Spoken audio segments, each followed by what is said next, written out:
University हमारा सपना है और उस सपना जो है विधायक जी को जीतने के बाद नहीं आया।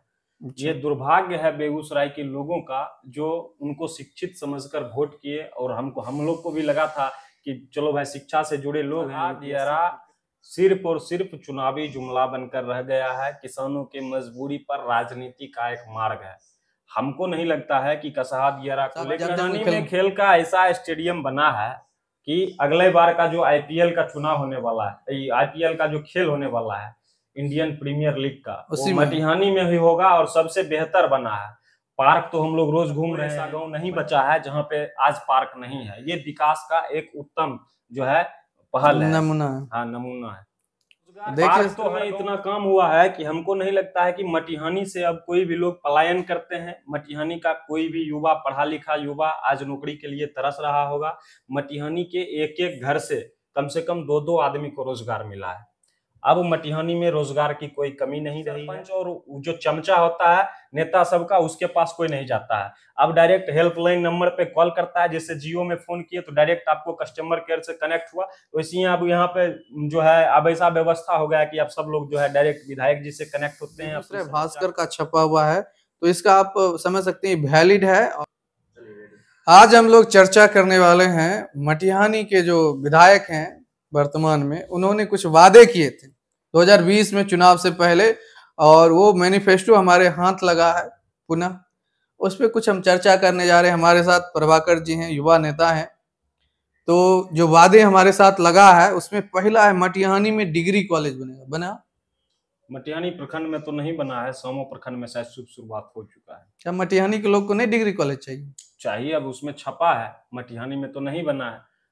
और शिक्षा को लेकर भी कुछ उस ढंग का पहल मटिहानी में नहीं हुआ है जिसको हम सराहना कर सके। दूसरा वादा है जो हम लोग बार बार उठाते हैं, हम लोग भी युवा हैं, छात्र हैं, कहीं ना कहीं पढ़ाई से लिखाई से जुड़े हुए हैं, कि बेगूसराय में दिनकर यूनिवर्सिटी की स्थापना होगी। हमको लगता है कोई ईटा भी नहीं लग पाया अभी तक। दिनकर यूनिवर्सिटी हमारा सपना है और उस सपना जो है विधायक जी को जीतने के बाद नहीं आया। ये दुर्भाग्य है बेगूसराय के लोगों का जो उनको शिक्षित समझकर वोट किए और हम लोग को भी लगा था कि चलो भाई शिक्षा से जुड़े लोग हैं, यूपीएससी प्रिपेयर्ड है, तो कुछ ना कुछ अलग जरूर करेंगे। ये जो पहले के विधायक नहीं कर पाए, लेकिन उसको लेकर भी कभी पहल नहीं किए। ये जो मैं भी आपको ये मैनिफेस्टो दिखा रहा हूँ, ये कहीं से मैं उठा के नहीं दिखा रहा हूँ, ये आप देख सकते हैं बेगूसराय भास्कर का छपा हुआ है।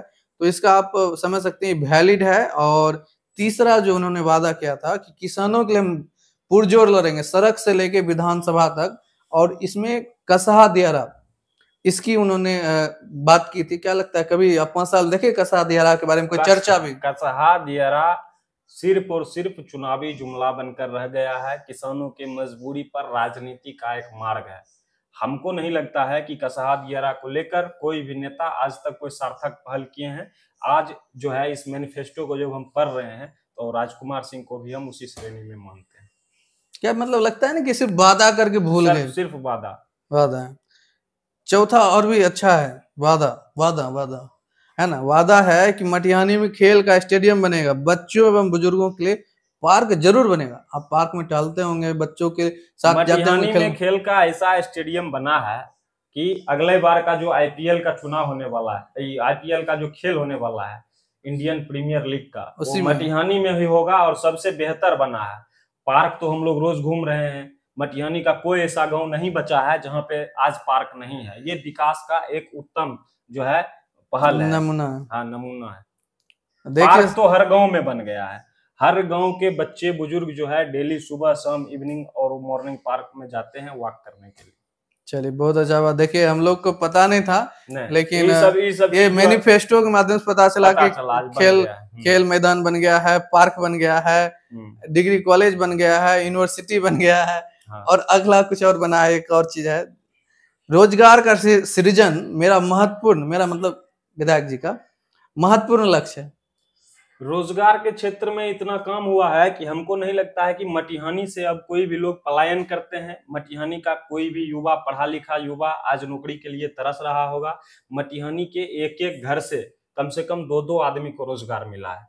अब मटिहानी में रोजगार की कोई कमी नहीं रही है। विधायक जी के तरफ से ये इतना अच्छा पहल है कि मटिहानी का कोई भी लड़का बेरोजगार नहीं है, कोई भी नशा का आदी नहीं है, कोई भी दारू का धंधा नहीं कर रहा है, कोई बालू का धंधा नहीं कर रहा है, कोई भी गलत लाइन पे जाने के लिए तैयार नहीं है। पढ़ने लिखने वाला बच्चा अब रोड पर जो है चेन स्नैचिंग और रोड क्राइम नहीं कर रहा है। मटिहानी एकदम संपूर्ण दृष्टिकोण से जो है पूरे बिहार में जो है आदर्श विधानसभा के रूप में उभरा है, और इसको लेकर जो है हमारे प्रतिनिधि को अब अगले बार जो है नोबेल का पुरस्कार भी मिलेगा। नोबेल, हाँ, एकदम रोजगार के दृष्टिकोण से बिहार का सबसे बेहतर जो है मटिहानी बन चुका है। अब यहाँ पर अबंडा चोर लफंगा कुछ नहीं बचा है, सब लोग जो है अब रोजगार कर रहे हैं, हर किसी के घर में रोजी रोटी के लिए खाने पीने के लिए पैसा जा रहा है। ये विधायक जी का काफी अच्छा पहल है, और चूंकि पढ़े लिखे विधायक थे तो इतना अच्छा पहल किए हैं। वेल एजुकेटेड थे। Well educated. एक और लास्ट हम लोग कह सकते हैं वादा किया उन्होंने कि हम मटिहानी की समस्या को लेकर एक हेल्पलाइन, समझ रहे हैं, हेल्पलाइन सेंटर खोलेंगे जिससे जनता से डायरेक्ट कनेक्ट हो सके। हाँ, एक एक जनता से वो डायरेक्ट कनेक्ट हैं, हर एक मोहल्ला में उनका रीच अच्छा है। अगर किसी को कोई भी जरूरत पड़ता है तो पंच सरपंच और जो चमचा होता है नेता सबका, उसके पास कोई नहीं जाता है। अब डायरेक्ट हेल्पलाइन नंबर पे कॉल करता है, जैसे जियो में फोन किए तो डायरेक्ट आपको कस्टमर केयर से कनेक्ट हुआ। तो इसी अब यहाँ पे जो है अब ऐसा व्यवस्था हो गया है कि अब सब लोग जो है डायरेक्ट विधायक जी से कनेक्ट होते हैं, अपनी समस्या को दिखाते हैं और समझाते हैं, और उस पर तुरंत 24 घंटा के अंदर जो है पहल होता है।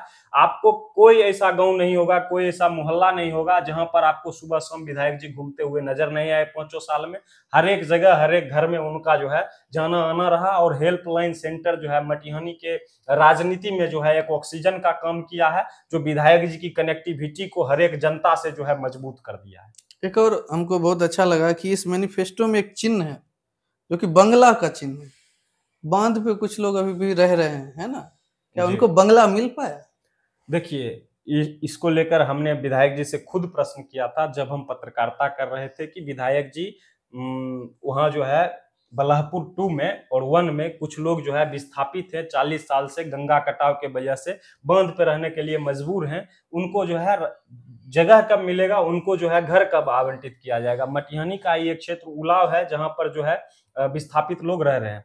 तो ऐसे स्थिति में उनसे सवाल किए, वो बोले कि ज्यादा से ज्यादा 3 महीना के अंदर अंदर, आज से 4 साल पहले की बात है। 4 साल। हाँ, हम चूंकि बाढ़ में राशन बांटने के लिए वहां पे गए थे, बाढ़ में राशन बांटने के लिए गए थे, तो गाड़ी घोड़ा के जाने में बहुत दिक्कत हो रहा था, बलिया की तरफ जो भी गाड़ी जा रहा था। तो हम लोगों से पूछे कि ये लोग क्यों यहाँ पे रहता है, जबरदस्ती रहता है या कोई बाहरी लोग आके बस गया है?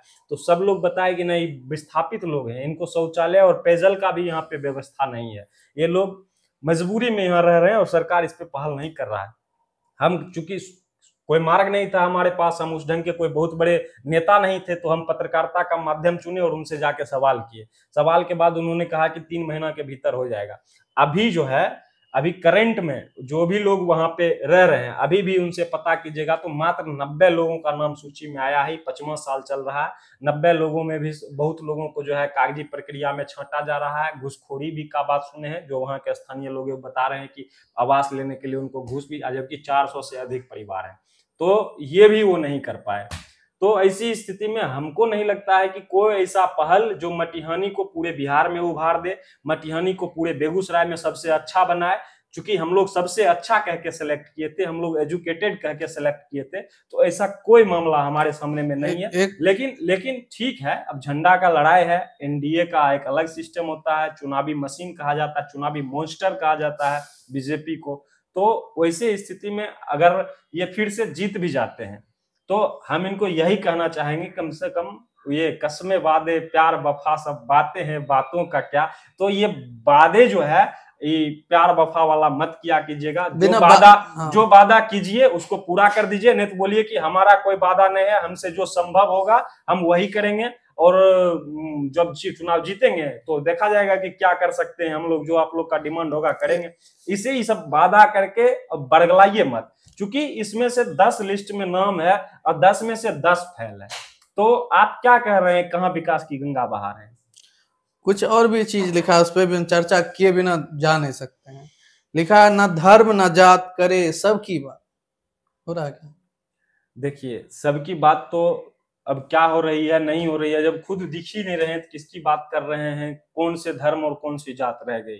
जहां देखिए सबसे बड़ी बात होती है विकास, और एक प्रतिनिधि का यह दायित्व होता है कि जब आप जनप्रतिनिधि हैं, भले ही आप ब्यूरोक्रेट्स का तैयारी करते थे, लेकिन ब्यूरोक्रेट्स वाला एटीट्यूड नहीं रहना चाहिए। ब्यूरोक्रेट्स का काम है, अब डीएम साहब आएंगे तो सायरन बजा के जाएंगे ही, उनका अपना एस्कॉर्ट है, वो जाएंगे सायरन बजा के जाएंगे, उनका अलग है, प्रोफेशन है उनका अलग है, आपका प्रोफेशन अलग है। आपका प्रोफेशन जो भी है उसके अकॉर्डिंग जो है आप जनप्रतिनिधि हुए, और जनप्रतिनिधि का काम होता है जनता का प्रतिनिधित्व करना, जनता के मामले को लेकर आवाज उठाना। आज हमारा रिफाइनरी का जो भी एरिया आता है सीएसआर के दायरे में, आज जो अभी आता है क्षेत्र, उसमें कम से कम जो भी बिजली था, पानी था, शिक्षा था, स्वास्थ्य था, ये सब चीज फ्री होना चाहिए। तो आप एजुकेटेड थे, आप वहां के पदाधिकारी से बेहतर बातचीत कर सकते थे, आपने वो भी नहीं किया। हमारा जो भी क्षेत्र है नगर निगम का, प्रेशर पॉलिटिक्स अच्छा हो सकता था, प्रेशर पॉलिटिक्स मतलब ऑफिस जो भी आपके साथ जिला पदाधिकारी स्वयं घूम रहे हैं। बेगूसराय के इतिहास में पहला बार ऐसा कोई विधायक आए हैं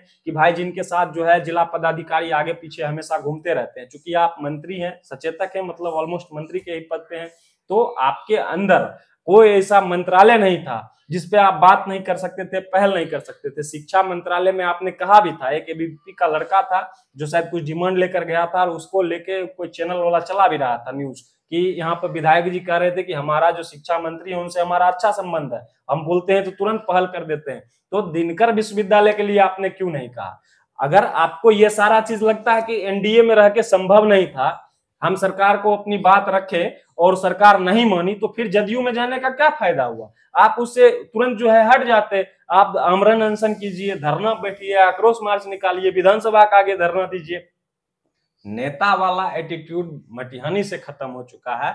मटिहानी के प्रतिनिधि अब जो है, जो नेता कहा जाता है, जो कि जनता के जज्बा के लिए जो है लड़ जाए किसी से, वैसा सिस्टम अब हमको नहीं लगता। अब वहां पर जो है धन बल का सिस्टम चल रहा है, बाहुबल का सिस्टम चल रहा है, एक अलग तरह की प्रक्रिया चल रही है। मटिहानी में परिवर्तन जो होगा वो अब देखिएगा, चूंकि 20 साल के बाद एक परिवर्तन तो होता है राजनीति में, और इस बार का परिवर्तन थोड़ा अलग होगा। देखिए